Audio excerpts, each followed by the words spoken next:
He got his first ambulance ride at 6 hours old. And I remember the paramedics were so funny. They said, "We don't want to panic you, but we are going to turn on lights and sirens. He's stable, but there's a Cardinals game going on and we don't need to be stuck in that traffic." So he got the whole shebang at 6 hours old.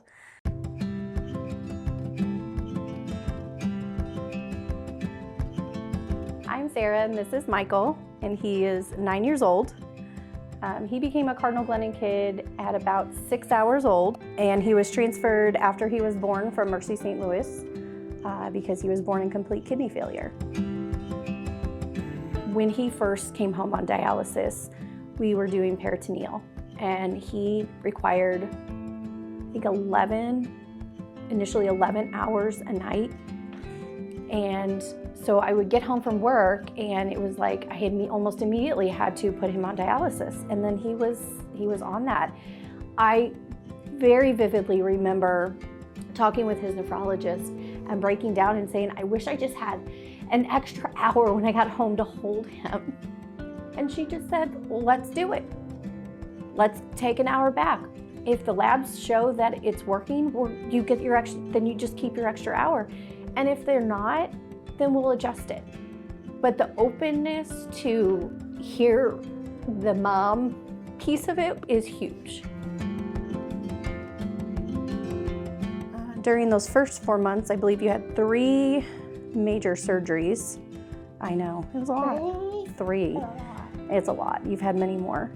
You were 21 months old, I think, when you actually got your kidney transplant from a complete stranger who happened to just see a Facebook post that I had made and was shared thousands and thousands of times. And she ended up being a perfect match, lives right here in St. Louis, and is now a big part of our family, of course. For the most part, he's a pretty typical 9-year-old boy at this point, but we still come here at least monthly for lab work, doctor's appointments. Oh, yeah. Yeah, we have to get up really early to come here for labs, don't we? Oh, my God. Who's your favorite? Miss Danielle. Well, Miss Danielle's your favorite.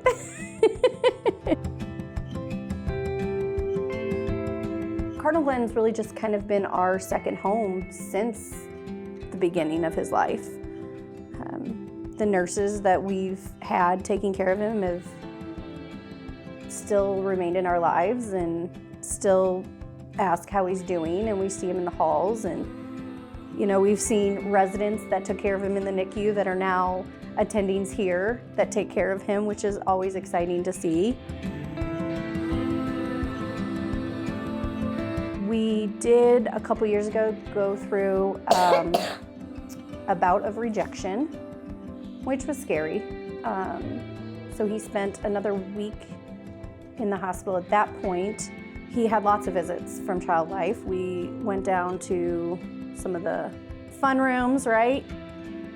You enjoyed playing, what was it, pinball? Yeah. And video games, and there's so many features. I mean, just having him at a school age and having the teachers here is such a blessing.